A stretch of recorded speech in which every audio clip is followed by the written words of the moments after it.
बिस्मिल्लाहिर्रहमानिर्रहीम। अस्सलाम वालेकुम स्टूडेंट्स। कल जो हमने पढ़ा था, हमने इंपॉर्टेंस पढ़ी थी इक्विलिब्रियम कांस्टेंट में, और हमने देखा था कि हमारा रिएक्शन जो होता है वो किस तरह फॉरवर्ड जाता है और किस वक्त रिवर्स जाता है। और हमने देख लिया था कि जब रिएक्शन जो होता है QC की वैल्यू कम होती है रिएक्शन में, तो रिएक्शन जो होता है वो फॉरवर्ड जाता है, और जब QC की वैल्यू ज़्यादा होती है तो रिएक्शन जो होता है वो क्या हो जाता है, रिवर्स हो जाता है। आगे हमने देखना है कि हमारा जो रिएक्शन है उसकी एक्सटेंट क्या है। एक्सटेंट को कहते हैं हद।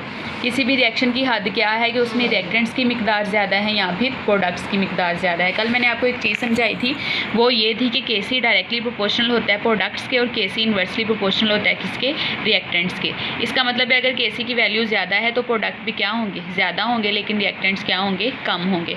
अब हमारे पास तीन तरह की कंडीशंस हैं, या तो KC की वैल्यू ज़्यादा हो सकती है, या तो KC की वैल्यू कम हो सकती है, या तो KC की वैल्यू ना ही ज़्यादा होगी ना ही क्या होगी, कम होगी।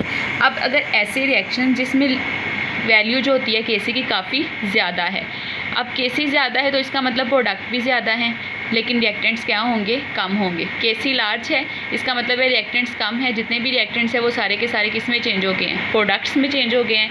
अब जब रिएक्टेंट्स में जितने भी रिएक्टेंट्स थे वो सारे के सारे प्रोडक्ट्स में चेंज हो गया, तो रिएक्शन जो होगा वो ऑलमोस्ट क्या हो गया है, कंप्लीट हो गया है। एग्जाम्पल क्या है, कार्बन मोनोऑक्साइड ऑक्सीजन के साथ रिएक्शन करके क्या बना रहा है, कार्बन डाइऑक्साइड, और ये KC की वैल्यू है, ये आपने याद करनी है। अब अगर हमारे पास KC की वैल्यू क्या है, छोटी है, इसका मतलब है अगर KC की वैल्यू छोटी है तो प्रोडक्ट भी हमारे पास क्या होने चाहिए, कम होने चाहिए, लेकिन ऑपोजिट केस में रिएक्टेंट्स क्या होने चाहिए, ज़्यादा होने चाहिए। इसका मतलब है KC स्मॉल है तो सारे के सारे रिएक्टेंट्स हैं प्रोडक्ट्स ना होने के बराबर हैं, क्योंकि रिएक्टेंट्स जो हैं वो प्रेजेंट है रिएक्शन में, और जो प्रोडक्ट्स हैं नेग्लिजिबल है, क्योंकि रिएक्टेंट्स जो हैं वो प्रोडक्ट में चेंज नहीं हो रहे। जब रिएक्टेंट्स प्रोडक्ट में चेंज ही नहीं होंगे तो रिएक्शन कभी भी कंप्लीट नहीं होगा।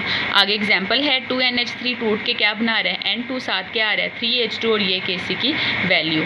जब KC की वैल्यू ना ही बड़ी होगी ना ही छोटी होगी तो इस तरह के रिएक्शंस में रिएक्टेंट्स और प्रोडक्ट्स की जो मिकदार है वो ऑलमोस्ट बराबर होगी। N2O4 टूट के क्या बना रहा है, 2NO2, और ये हमारे पास KC की वैल्यू है। रिएक्शन हमेशा कहाँ पे है, इक्विलिब्रियम पे, क्योंकि ना ही रिएक्शन KC की वैल्यू बड़ी है और ना ही KC की वैल्यू क्या है, छोटी है।